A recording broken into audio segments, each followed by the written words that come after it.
Всем привет! Здравствуйте! Вы на канале 11 детей и наша жизнь. Меня зовут Светлана, моего мужа зовут Иван. У нас 11 прекрасных детей и один прекрасный ребенок находится со мной. Помаши ручкой, поздоровайся. Это Снежана.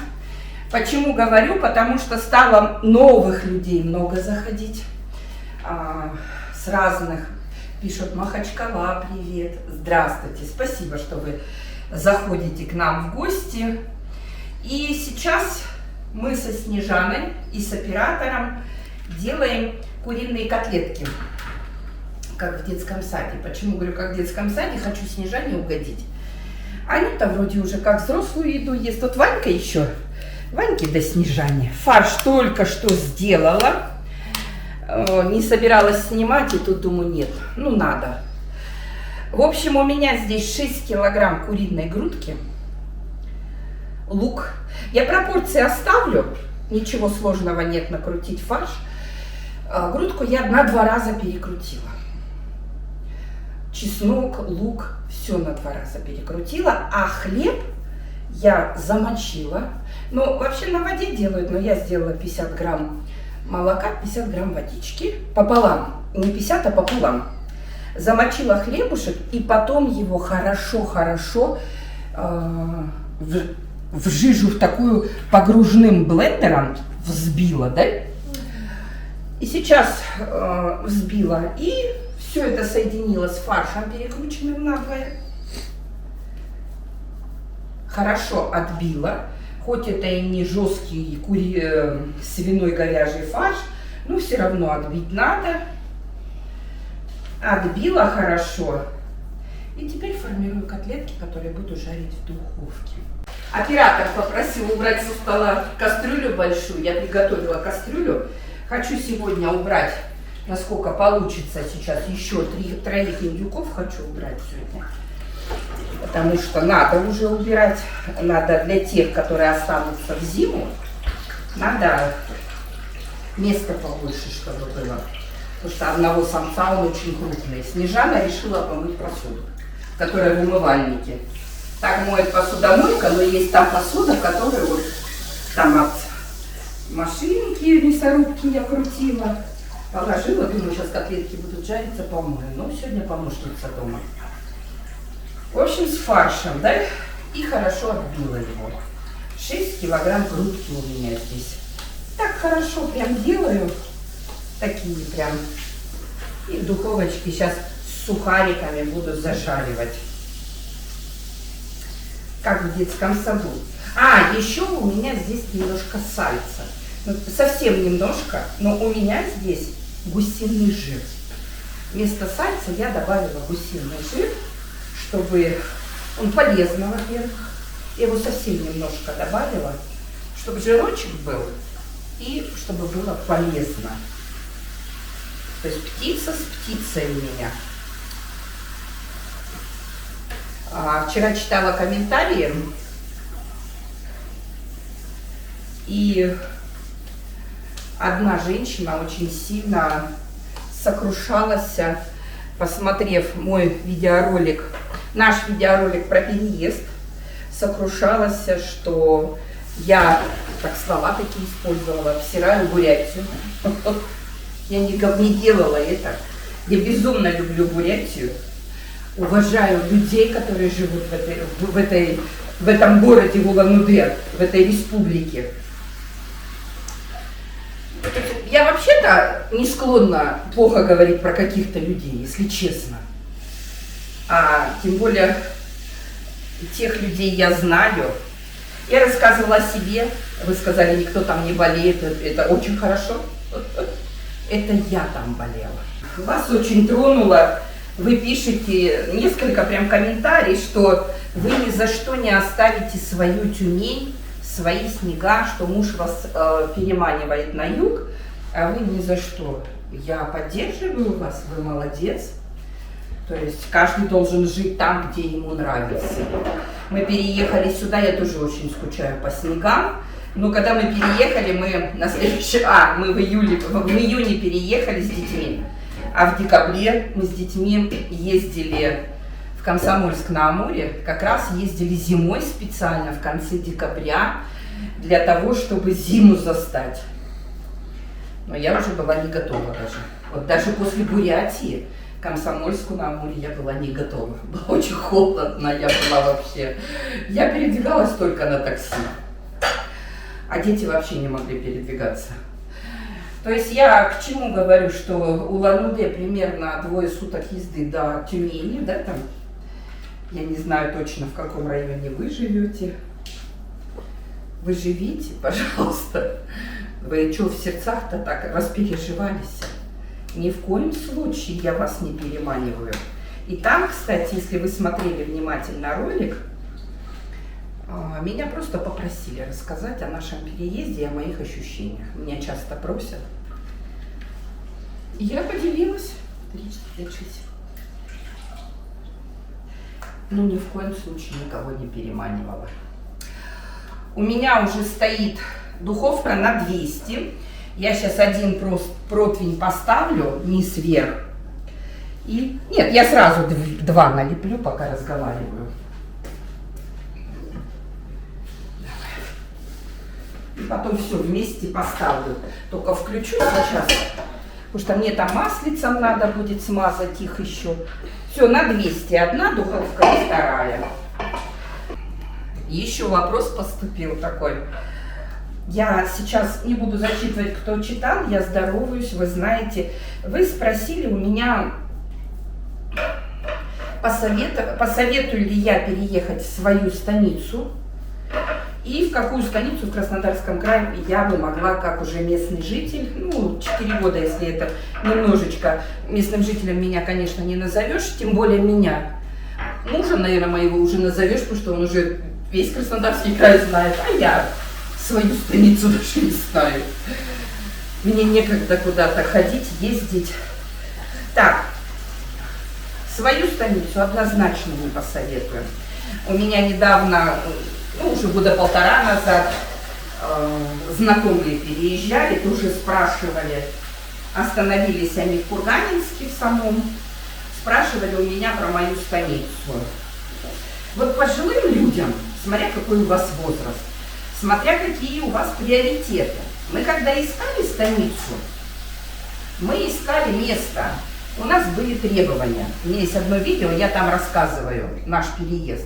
У нас были требования, чтобы не трясло, потому что вот Ильский, вот буквально час езды от Краснодара, там трясет, там горы.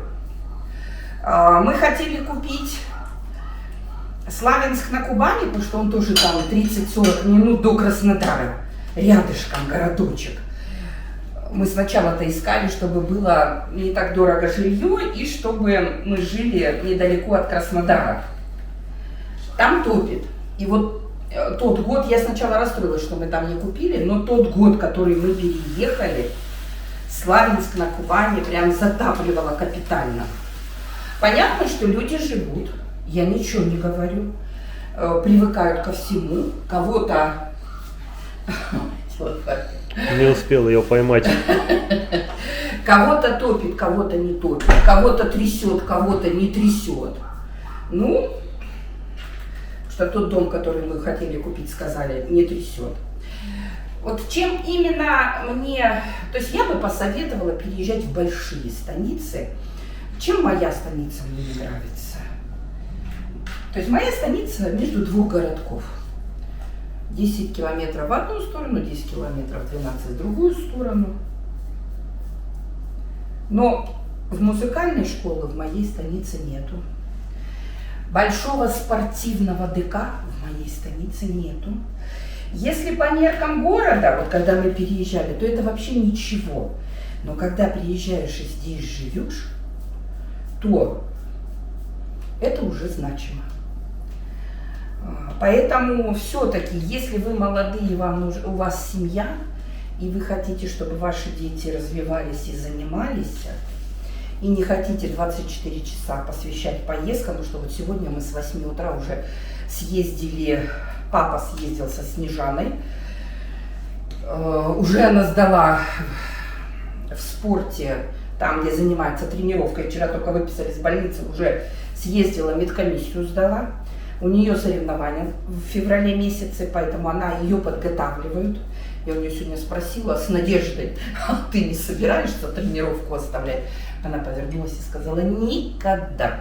Все. Поэтому мы с ней... Она говорит: тебе нравится? Она сказала: очень. Дочка, давай мне еще раз разрежь этот. Сухарики у меня заканчиваются. Наш город вообще находится так. Вот рядом город, уже там ветра. В нашем городе в нашем Курганинске очень хороший климат. Не топит, не заливает, не трясет. Ветра, ну сейчас везде ветра.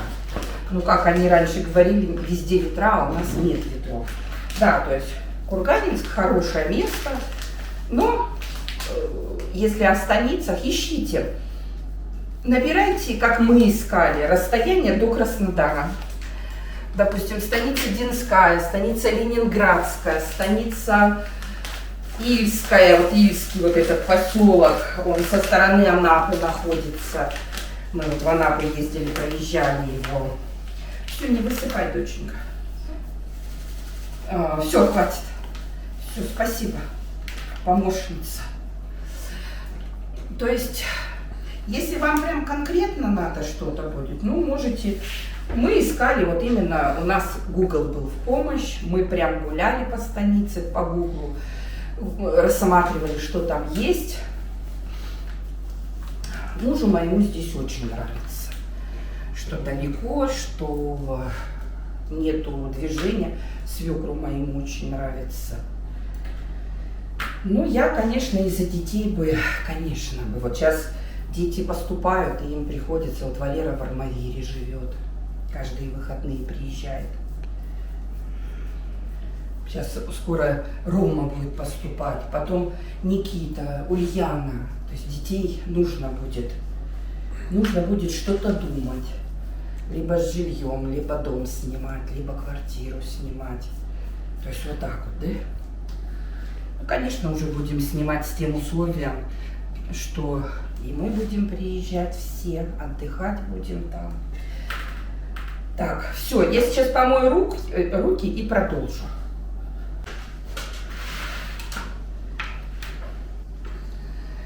Полтаза у меня осталось, но поменьше. Я сделала 1, 2, 3, 4, 5, 6, 18 и 1, 2, 3, 4, 5, 6 и 18. 36 котлет сделала. Глазовая масса. Да. И сейчас я немножечко поливаю маслицем. Я не буду переворачивать котлетки. В садике их еще переворачивают, а у меня курочка зажаренная будет. Я немножечко маслицем вот так делаю. Так вот. Чуть-чуть. И вот эти сухарики, они тогда будут такие корочкой, вкусные. Котлетки нежные.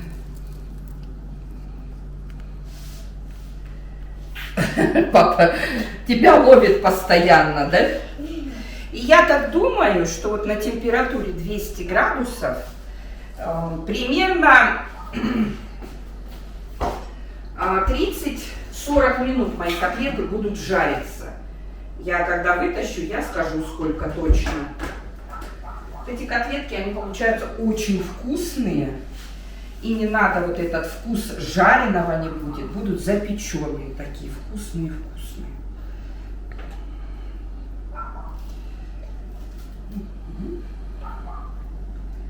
Все, сейчас я их уберу в духовку. Под низом я маслицем не мазала. Так, запечу все, чуть-чуть. Все. Начинаем убирать в духовку. На 200 градусов, низ, вверх. И вторая.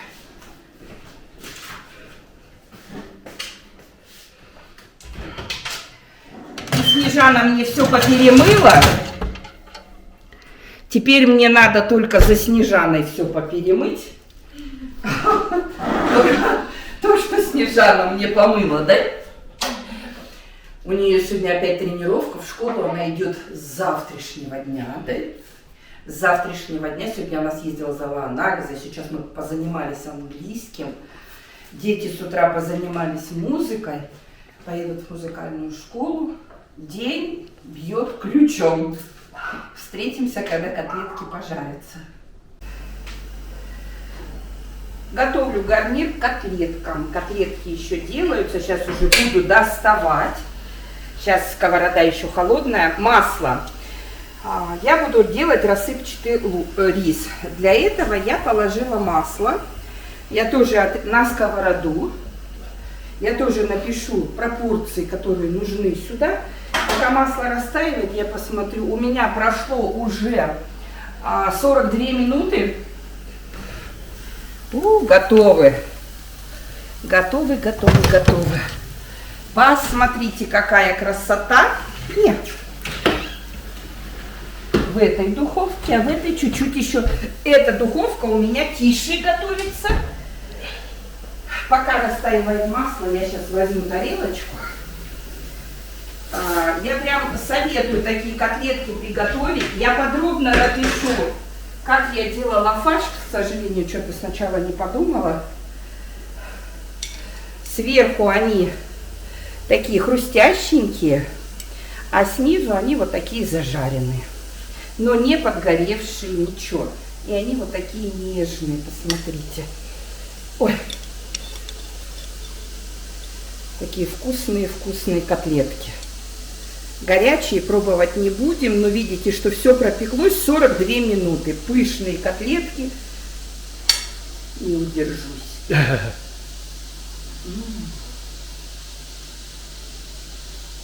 Из-за того, что фарш перебит был на 2 раза, из-за того, что хлебушек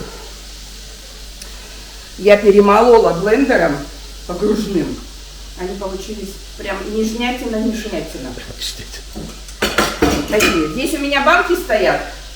Марцун сейчас буду делать. А пока беру масло, растапливаю. И сейчас буду сюда рис. Пока у меня масло топится, я ускорю задачу себе. Потому что мне еще надо... Что там кричат? Добавить.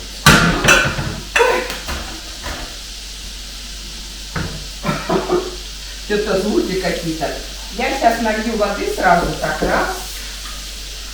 Я буду 2 чашки риса к 3 чашкам воды.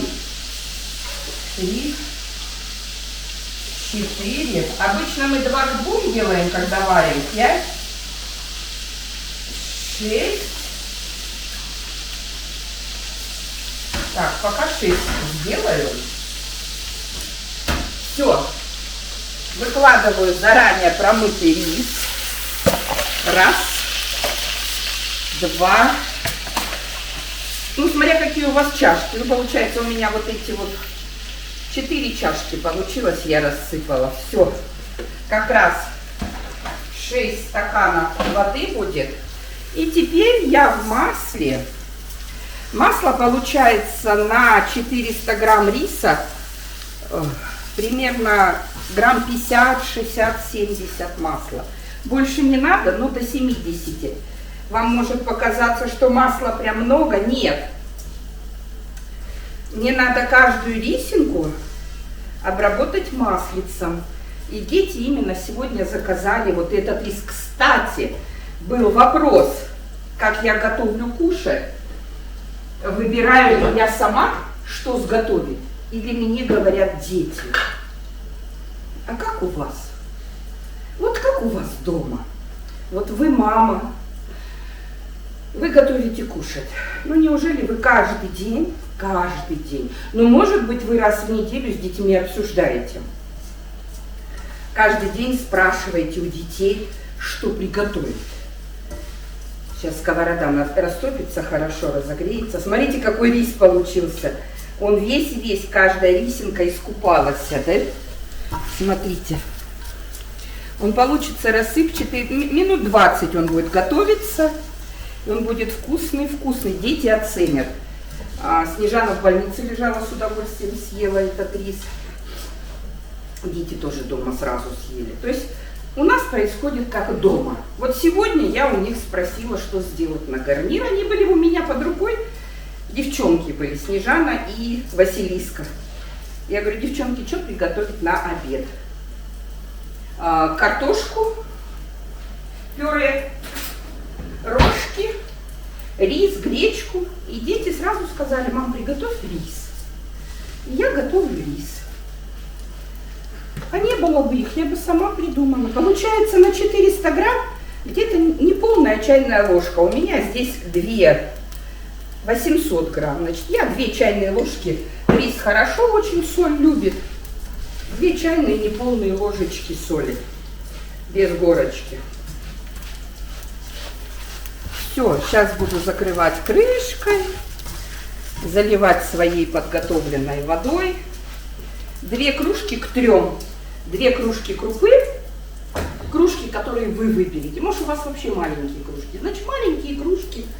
То есть здесь в граммах не высчитываем. Все, заливаем. Убавляем немножечко газ, чтобы не горело.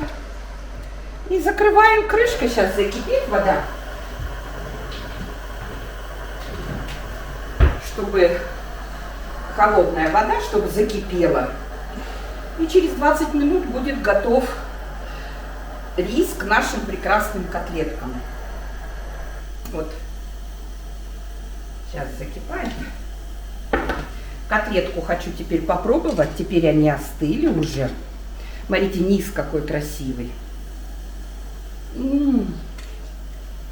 Очень вкусно. Очень-очень. Так.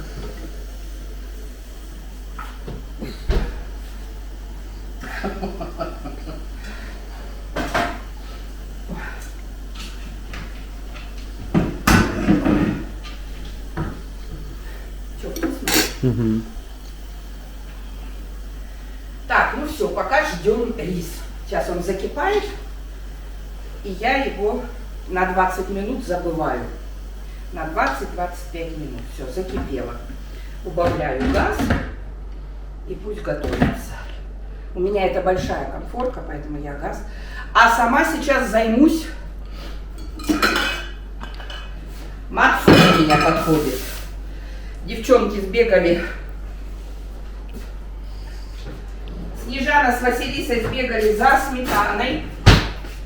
Снежана сегодня готова была бегать везде сама. Анюта пришла со школы. Сейчас Анюта уезжает в музыкальную школу. Нет, тебе на тренировку нет. Все. Начинаю. Буду делать мацун. У меня скипячено молоко.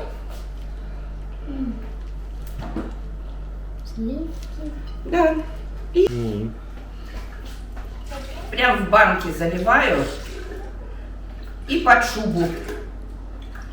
И почти, когда уже совсем остынет, в холодильник. И все, и будет густой-густой мацун. Сейчас перемешаю. Это 2-литровая банка.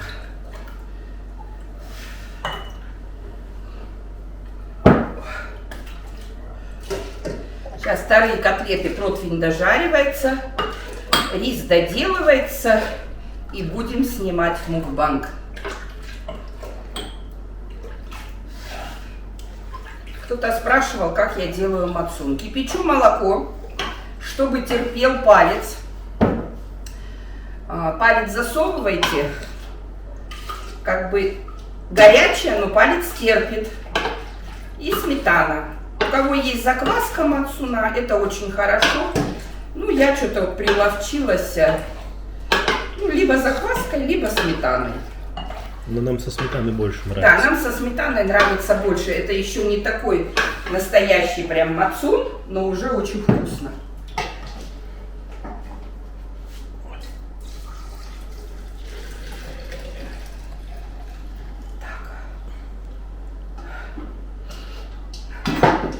Сейчас маленьким девчонкам спою. Горячее молочко, кружечка осталась. Так, сейчас помешаю. У меня там все. И под шубу. Можно сделать с вечера и до утра смело под шубу. А я до вечера сейчас уберу, а потом в холод. Стресс такой. Все. Сейчас крышки найду. Вот так закрываю и под шубу. Ну и вот вторые котлетки, они готовились подольше. У меня новая печка, она дольше готовит почему-то. Надо было на 240, ну я на 200 так и готовила. Зато они, посмотрите, какие красивые. Вот я переверну туда, не подгоревшие, красивые, попеченные, такие хорошие. Таких котлеток сегодня наделала Мацун. И теперь ждем гарнир. Прошло 25 минут. Вот он мой рассыпчатый рис получился. Смотрите, какой не подгоревший, ничего, везде прям отходит хорошо прям. Вот он какой. Это гарнирчик к нашим котлеткам. Сейчас еще подливку сделаю. И вот такой рис. В принципе, очень легко. То сварили, масло положили, а тут масло сначала растопили. И рис готов. Все.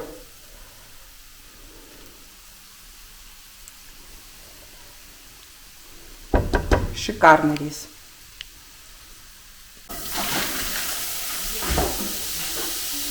Теперь будем делать подливку быстренько.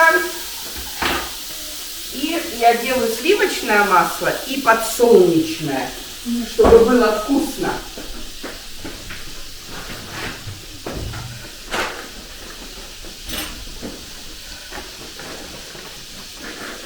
Добавлю 4 ложечки муки. Обжарю муку, чтобы она не пахла в подливке. Сковорода такая, в ней можно железной ложкой мешать. Старая сковорода. Есть у меня. Раньше я считала, что это большая такая сковорода. А теперь вижу, что нет.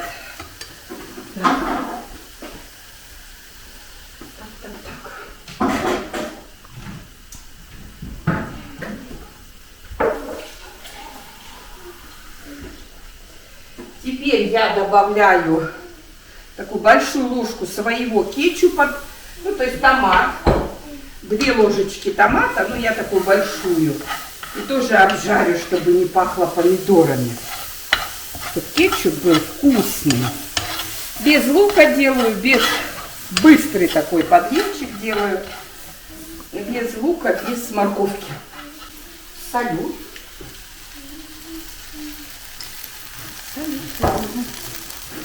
И теперь наливаю воду.